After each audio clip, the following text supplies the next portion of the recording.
Hey guys, it's Warhound, and I wanted to do a video specifically responding to this comment.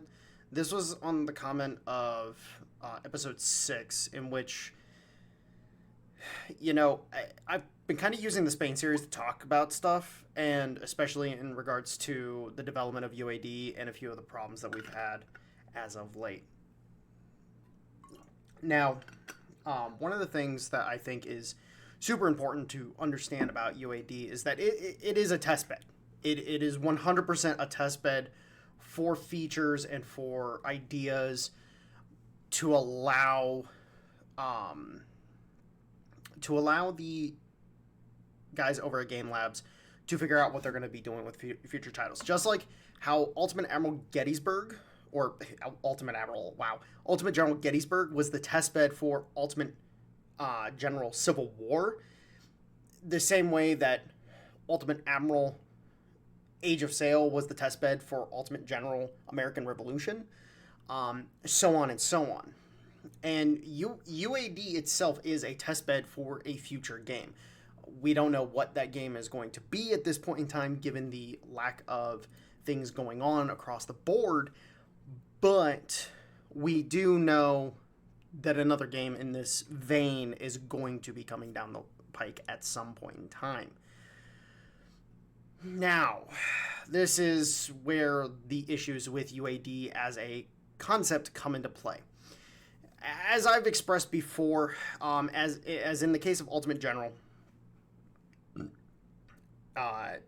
Gettysburg, Civil War, American Revolution, you're playing as the commander of the forces. You're playing as the guy on the ground surveying the battlefield.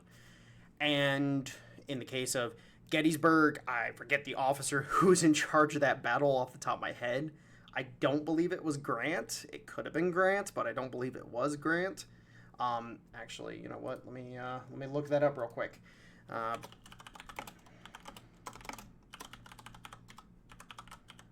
Hold on, because now I need to satisfy my own curiosity. Yeah, it was Meade. Okay, yeah, so I was correct. It wasn't Grant. It was Meade. I thought maybe I might have been going insane there, but I was certain I wasn't. But anyways, point is, you're playing, effectively you're playing as Meade in Ultimate General Gettysburg. In Ultimate General Civil War, you're playing as basically a general under Grant. So you're playing as one of the other generals, but you're effectively playing under Grant. You kind of take Grant's position to a degree later in the campaign, but you're basically playing as Grant. And then in the case of Ultimate Admiral Age of Sail, you're playing as either John Paul Jones, basically, or Horatio Nelson. And then Ultimate General American Revolution, you're playing as George Washington. So you're effectively you've got these amazing settings in which the scope of the setting matches exactly what you're supposed to be playing as. Whereas Ultimate Admiral Dreadnoughts, you're playing as the Secretary of War for or Secretary of the Navy, I should say, of any given nation. And this is kind of where Ultimate Admiral Dreadnoughts kind of loses some of its luster. Because it's the fact that you have no other control on the wider scope of things beyond that point. In Ultimate General Civil War, for example, you could pick and choose battles, and you could choose how you fight those battles, and so on and so forth. And you were only really limited in so far as your reputation. If your reputation got too low, well, you were donezo. And you didn't have to play every battle. You could skip engagements based on, what you had going on. Same thing with Ultimate Admiral Age of Sail. In the case of Ultimate General Civil War, Ultimate General American Revolution, it's a sandbox. It is literally, there are key battles and key things that will come up in the campaign, but overall, it's a sandbox. You decide what the hell happens. If you manage to kick the Brits out of the Massachusetts colony and then march into fucking Canada and seize Canada without even batting an eyelash, what are the Brits gonna do? They can't reinforce. They can't do anything. And then as it expands into the wider colonies, now you have this power base in New England that you literally the enemy cannot contest. So it's a full-blown sandbox. And then UAD kind of takes this, they take the sandbox thing, but they don't do any of the special dedicated events. They don't do any of the special, nods to certain admirals and to certain commanders. And especially with American Revolution, the fact that you can command both land and naval forces is a huge deal. Like, it's a massive deal. Because you're not just limited to having an effect on the ground, you can also have an effect on the ocean. And if you get to a certain point, the British reinforcements can't reach the coast. At a certain point in time, in one of my playtests, for example, I had a fleet, basically, of 4 or 5 frigates, and I think 1 or 2 armed merchantmen. And those, it was like 7 or 8 ships all total, would literally just come in, engage whatever reinforcement fleets were coming in, and the Brits couldn't reinforce at a certain point. I really should continue the American Revolution series that I was doing, but unfortunately that kind of fell flat a little bit. I'm gonna have to restart that series just to I'm gonna wait for a little bit. But anyways, getting back to the point, Ultimate Admiral Dreadnoughts doesn't have that ability. You really can't affect the wider game that's going on. You're literally, okay, I'm going to select this fleet, I'm gonna tell them to go here, they're gonna do this. And it is very it's not intuitive at all. It's very much a case of, oh, hey, you're going to sit there, you're going to quote unquote siege down this port. There's no there's no being on the map and engaging the port or, landing troops to assault the port, etc., etc. There's nothing like that whatsoever.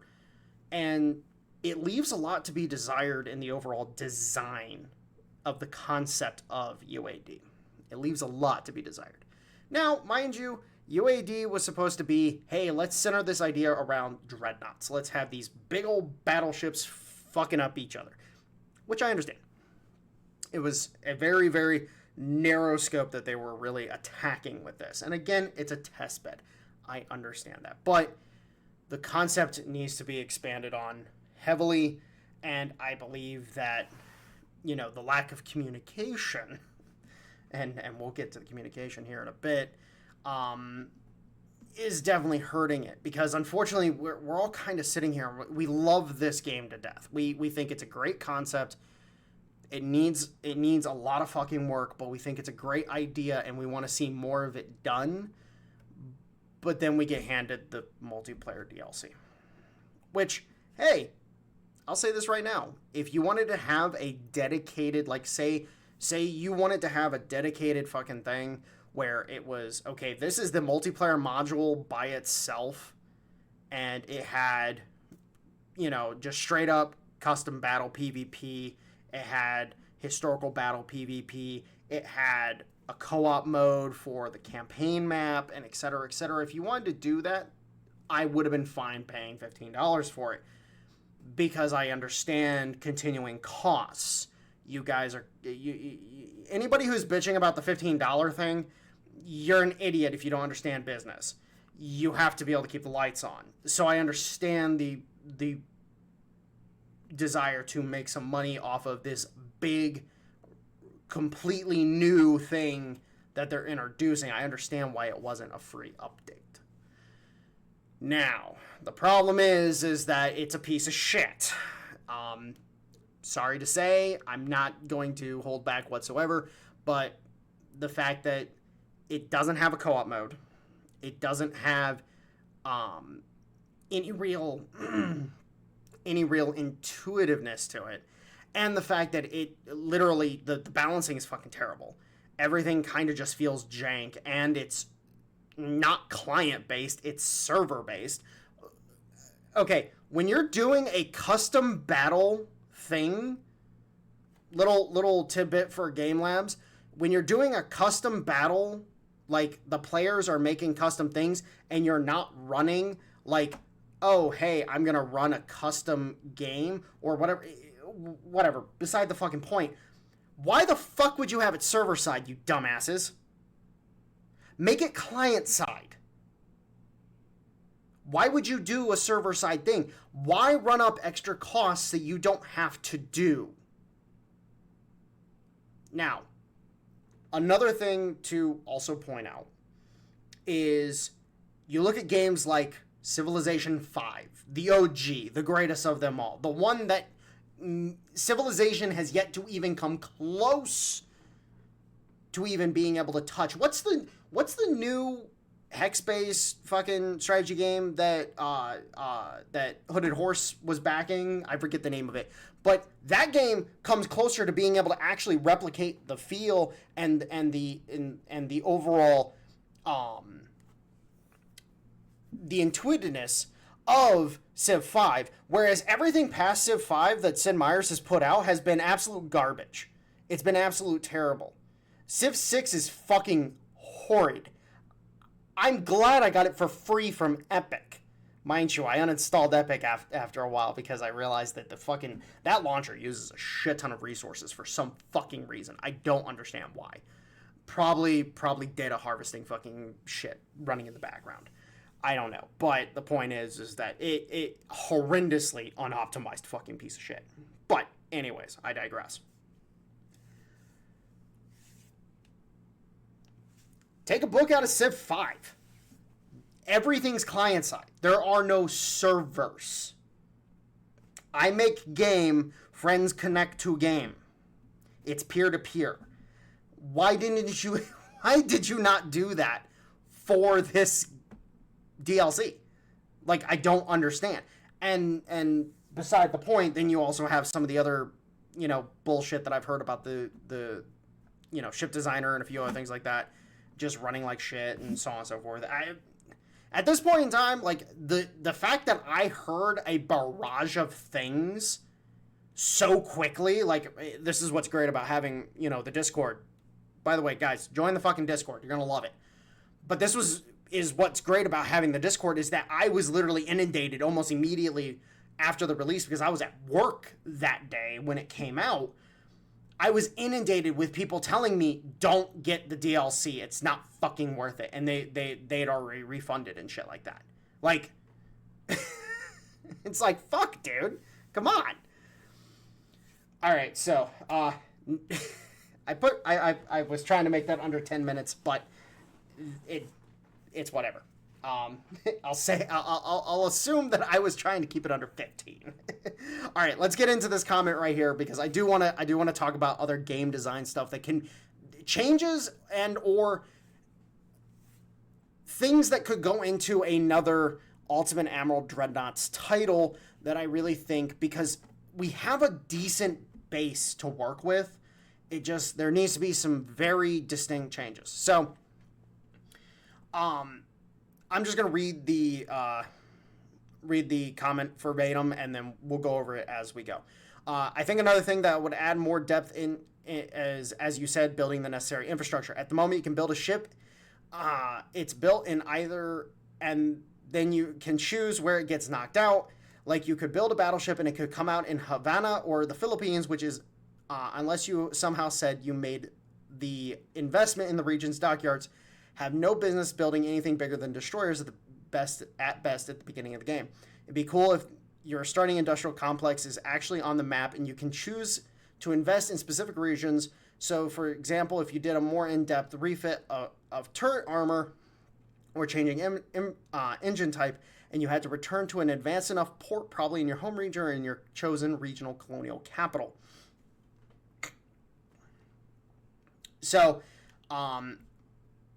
Overall, yes, like 100%. Like this would be an amazing thing to actually put into play. Again, one of the things I mentioned in this video specifically was the investment in infrastructure to be able to, raise the GDP, but also then to make it so you can build things or build up certain ports in a much more expedited fashion.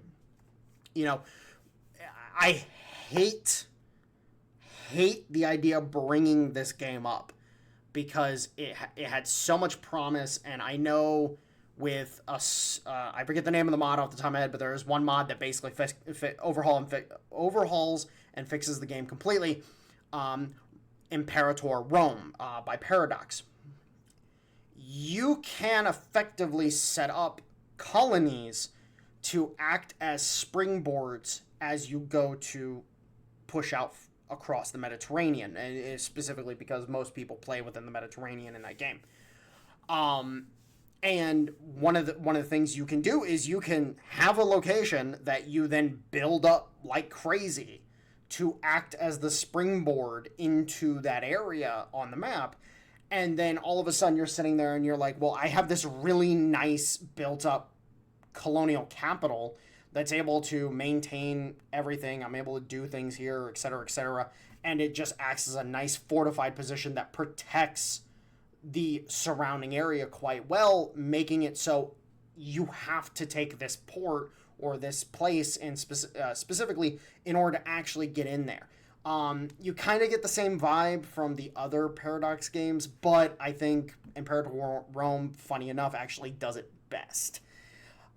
Again, Imperator Rome was so much promise, but very, very lacking across the board. And very few games in reality have properly been able to do this. There's very few that have properly been able to capture the idea of infrastructure and building up the proper things you need in order to have your country or your faction or whatever actually be able to run properly. It's funny because if I go over to my Steam library, I can look at, the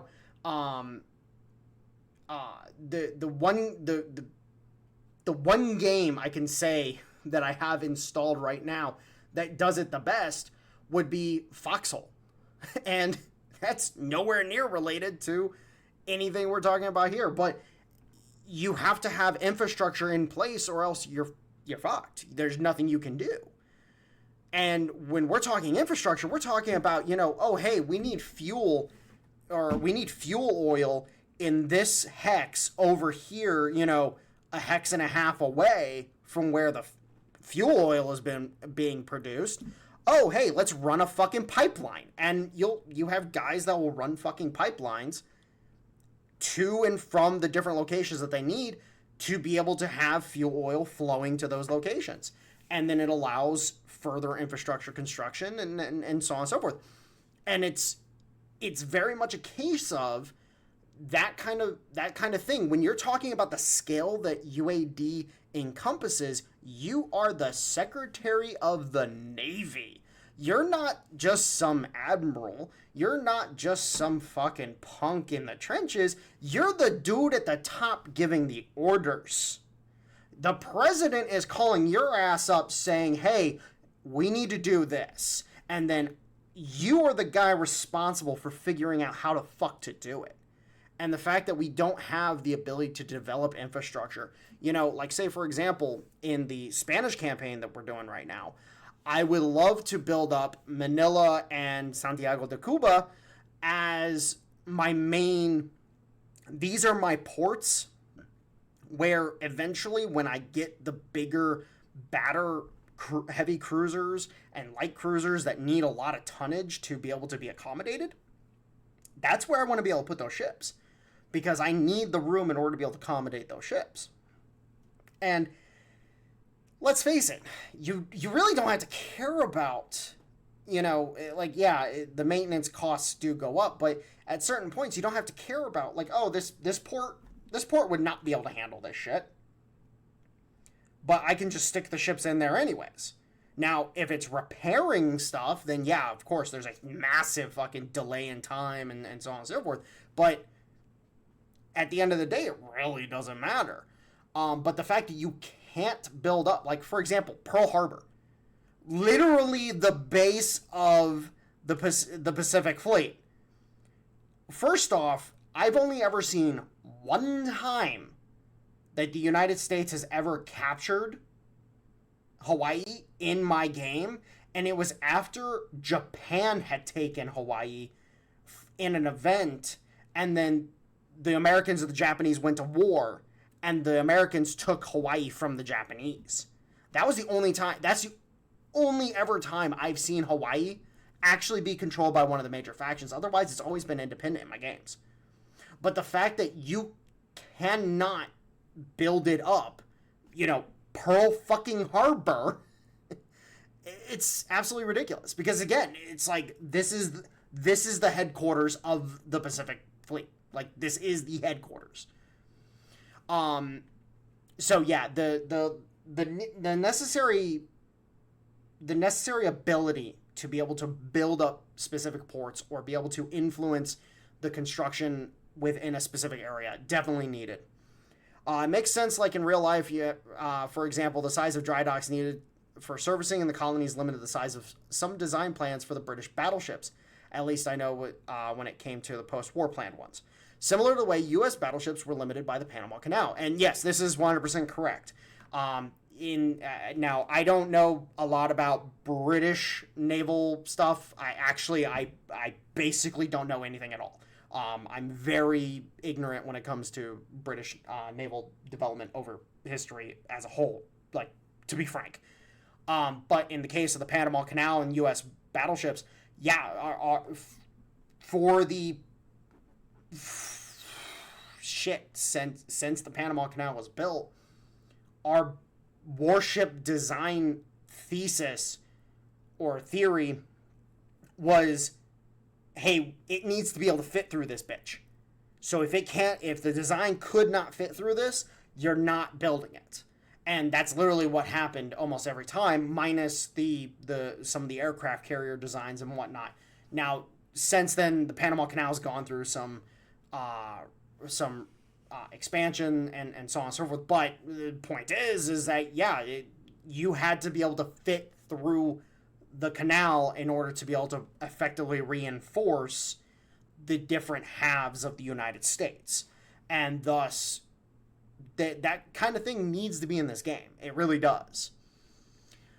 It might also lead to a more realistic shipbuilding queue because you can't just build all battleships because there are only so many slipways at the dockyards capable of building battleships, making it more involved and important than just keeping under the arbitrary number of shipbuilding tonnage total. It might also make you want to keep older designs around because replacing larger ships is more involved, taking up slipways rather than dry dock space.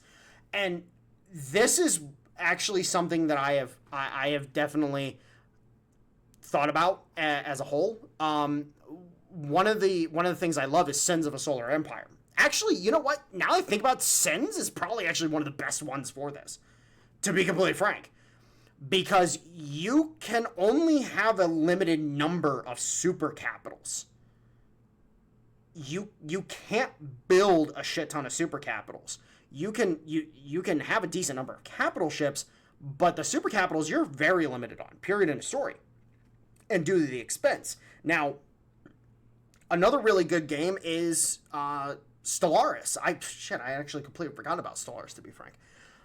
Where just building capital ships is actually a bad idea, because if you do nothing but capitals, it's actually better to go nothing but Corvette before going nothing but capital ships. And you're also limited in the means of being able to build capital ships in Stellaris. And this is definitely something that I've thought about across the board, is that there needs to be something, and in this case, the development of slipways. Being able to actually have the slipways that are capable of building these large vessels, add those into the game. Like, hey, with this naval expansion program, you'll gain this many slipways. And then those slipways are what determine how many battleships you can have in queue at once. But then another thing, and this is something that I kind of thought of as well, was the idea of the manpower pool. It's kind of hilarious that all we get is crew. Like, all we get is crew, but we don't have anything else to do with, like, the construction of the ships.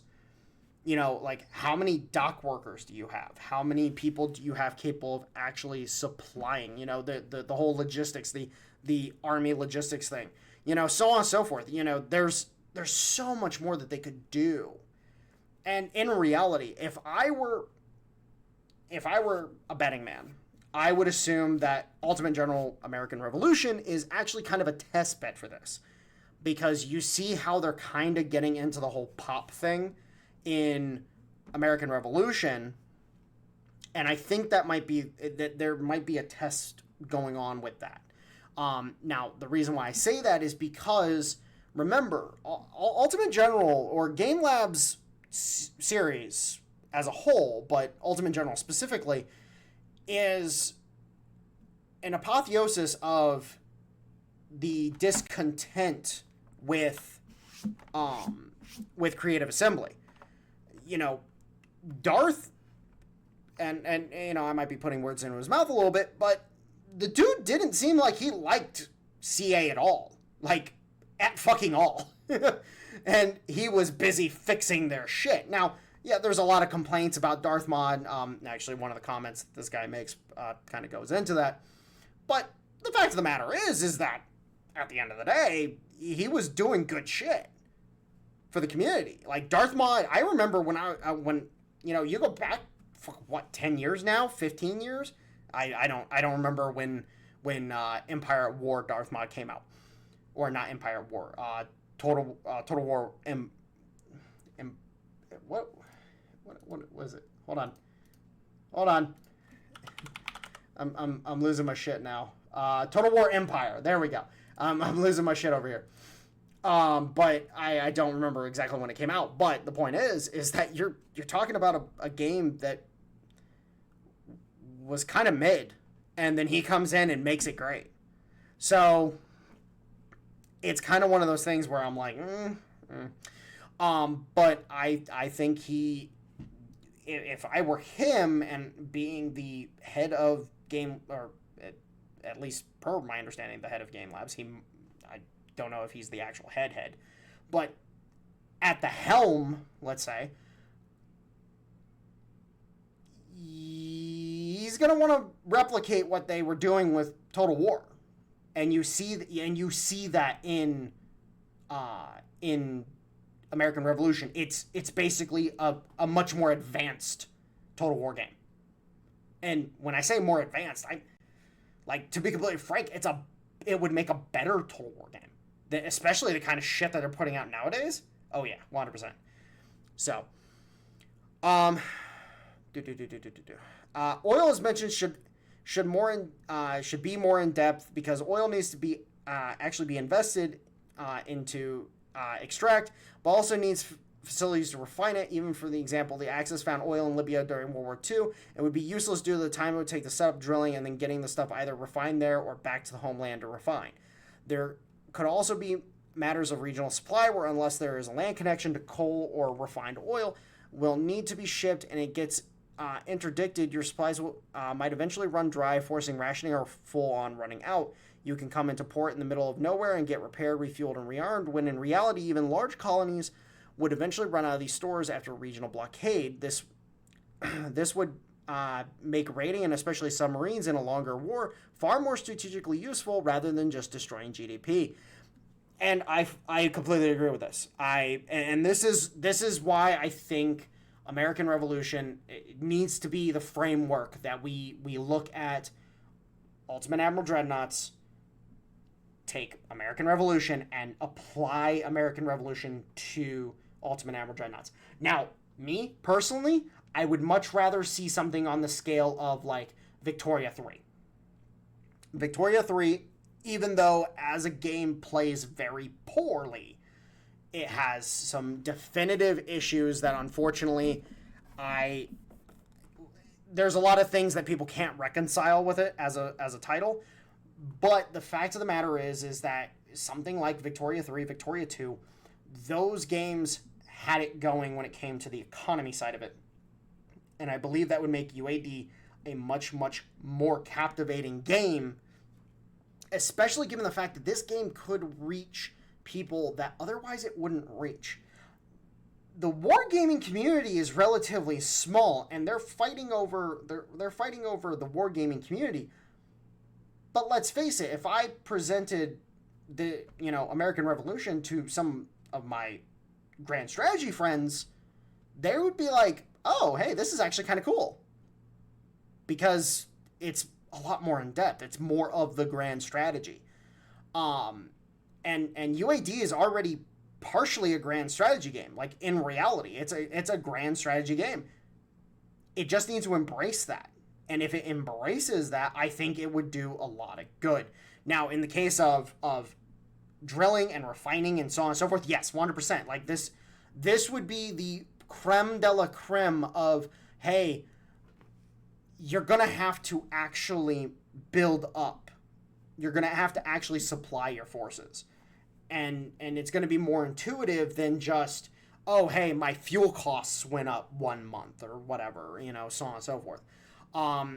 Now, in the case of stockpiles and so on and so forth, we're seeing this in American Revolution with the stockpile system that they have for ammunition and provisions. And it's amazing. I do really like it. The supply system in American Revolution is actually quite good. I think it's probably one of the best methods I've seen of somebody doing it. There's not many really good examples out there, to be completely frank. I would say Imperator does pretty well. Imperator Rome, with the food supply mechanics. What else? That's kind of it. Like, that's the only one I can really think of off the top of my head. Mountain Blade doesn't do supply logistics very well. It's actually quite poor, which I wish it was better. But anyways, Hearts of Iron. Actually, the logistics system in Hearts of Iron is actually quite good. I just thought about it. Holy shit. Been referencing Paradox games here, and I forgot about Hearts of Iron. A very good game. You don't really get the food side of things, but you get the weapons, the material, and you also get the fuel situation. Also, the selection of fuel between the different oils could be not be a technology thing in the shipbuilding screen, but in terms of quality of fuel available from the refineries based on technology. The last Japanese battleships were pretty much running on the stuff that was far from the best on their last stands, just picked up in the Dutch East Indies. Okay, so to reference this real quick, maybe this is just a lack of understanding of what was going on. So basically, coal, semi-oil, and oil. So coal is coal, of course. And then the semi-oil choice is they're spraying oil onto the coal. And it's causing the coal to be able to heat up faster and burn hotter to produce more pressure within the boilers. That's what semi-oil is. And then oil is, of course, just oil. Now, yes, I do agree. It would be great to see oil or fuel qualities be a thing. And in reference to this bit right here, they were literally running off unrefined oil. Like, a lot of people don't know this. All ships can run, caveat, as long as they're not nuclear. If they're nuclear, they can't do it. But if it's a conventional ship, and as long as it's not a diesel turbine, it's a regular turbine, they all run off oil. And it can be unrefined oil. It's just unrefined oil is incredibly unstable. It's incredibly flammable. And that's why, like, for example, when a tanker cooks off, it cooks off spectacularly because how unstable the oil is. That's the main thing about the refinement process. It's stabilizing the product in which you're going to be burning. So, but yeah, this literally is, they were using unrefined oil to fuel their ships, and that's what caused the catastrophes. Was it the Taiho? That big boom. But anyways, getting back to the point, we're talking about a lot of different ideas here around fuel and oil, and this mechanic that's in the game. It's there, and it could be expanded and brought to a very, very, very fun point with just a little bit of work. And I know there's going to be some dev on the team that just listen to that and rolls his eyes. Oh, it's so simple. Yeah, dude, I'm sorry. When at this point in time, we're seeing guys do amazing fucking shit on the indie side of things. Like, I'm sorry, look at Hooded Horse's almost entire catalog of games. Like, I am sorry, but you can't deflect anymore. Developers of every fucking ethos at this point in time, you can't deflect anymore. Hooded Horse has proven that with small teams and the right kind of mindset, you can do a lot. And yeah, sometimes it takes a bit because you might not know how to do it necessarily initially. But once you figure it out, it goes by pretty fucking quick. So yeah, yes, this needs oil as a resource because of how important it is to naval affairs. Fuel is the number one consideration next to ammunition.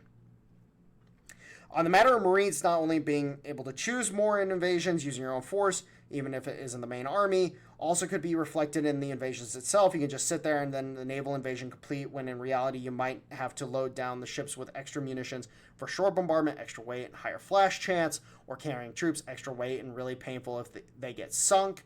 Doing these things should add a multiplier to the effective tonnage for the naval invasions, because a squadron of destroyers filled to the brim with the Marines should matter ton for ton more than a battleship cleared for action.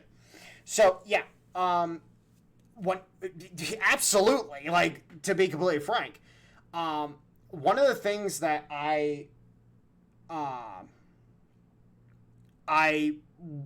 have kind of mentioned, I really haven't gone into it too deep, but I have mentioned previously that I wish that that troop transports, landing forces, and a few other things like that, I wish they were a thing in this game, because something to aid in naval invasions. Because my position is, it's like, okay, a naval invasion should not be based off the tonnage of the ships. I know it's an easy way to get around it. So, like, for example, when you first start playing, you have to have 20 ships on station to invade a place. And then once you get to the late game, it's like, oh, I have my 2 battleships with some escorting destroyers that just go around and conquer things. Because, the battleships themselves are 140,000 tons all total.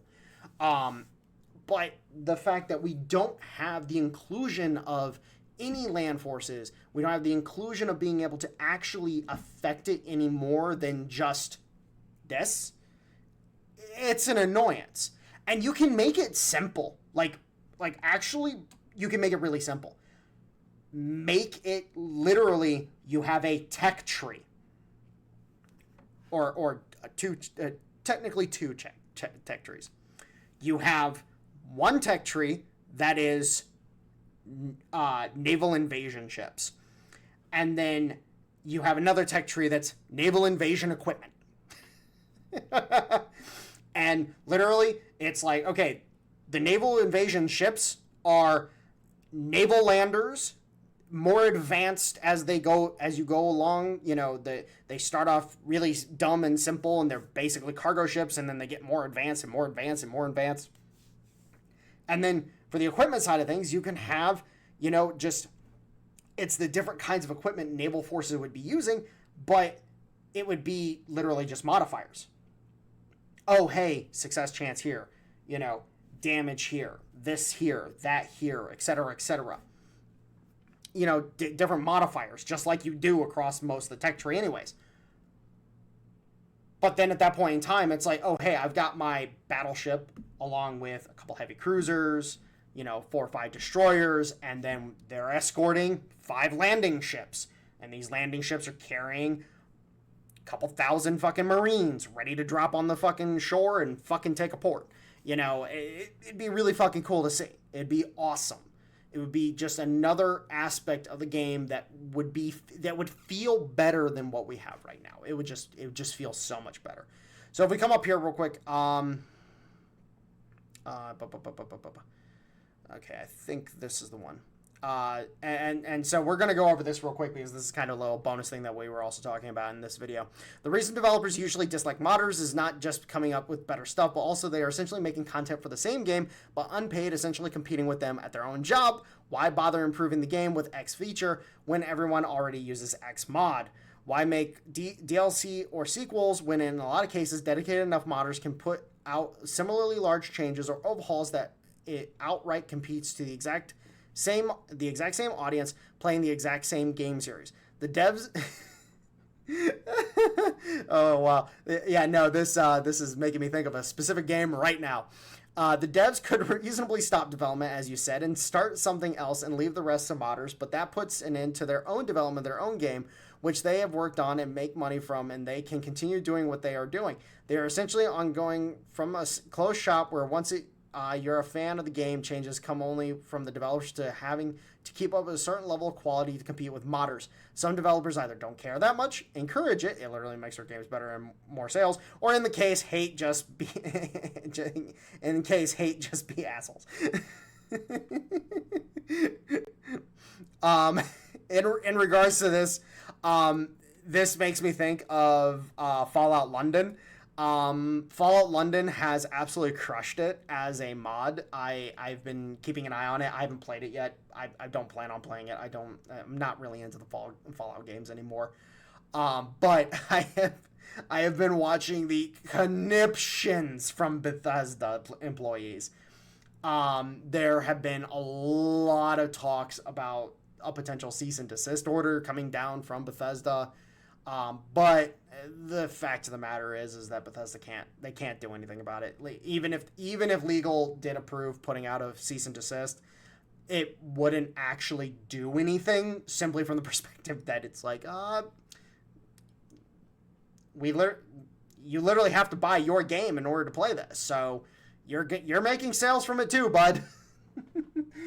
But yeah, the guys over at Fallout London, you did fucking amazing. I fucking love you. Very nice. Oh, by the way, the fact that you made the bolt actions actually right-handed and the guy actually cocks the gun with his right hand, congratulations. You did something that Bethesda could never do. Anyways, on what you said about Darth Mod, never underestimate the modding community. The XCOM Enemy Unknown within Long War mod changed so much, different AI for each alien type, and extended to a long campaign with so many options and so much more, and all without any modding tools at all, starting out with no idea what code affects what in the game. The kind of stuff made by autistic as fuck dedicated gamers that no employee could be paid to go and do. Don't underestimate the TISM, boys. The TISM is strong. All right, you beautiful bastards. I'm going to go ahead and leave it there. I wanted to reply to these because this was going to take forever for me to be able to sit and type out and try to really convey my feelings about the situation, about the ideas and everything. But I decided I wanted to put this out in a video instead. So I love you guys. This will be going out on Saturday, the 31st. That's when this will be going out. And then hopefully I will have the Naval Arms Race video, preview video, going up not this coming Saturday, but the following Saturday. So anyways, guys, I love you all. I'll talk to you later. Have a good one.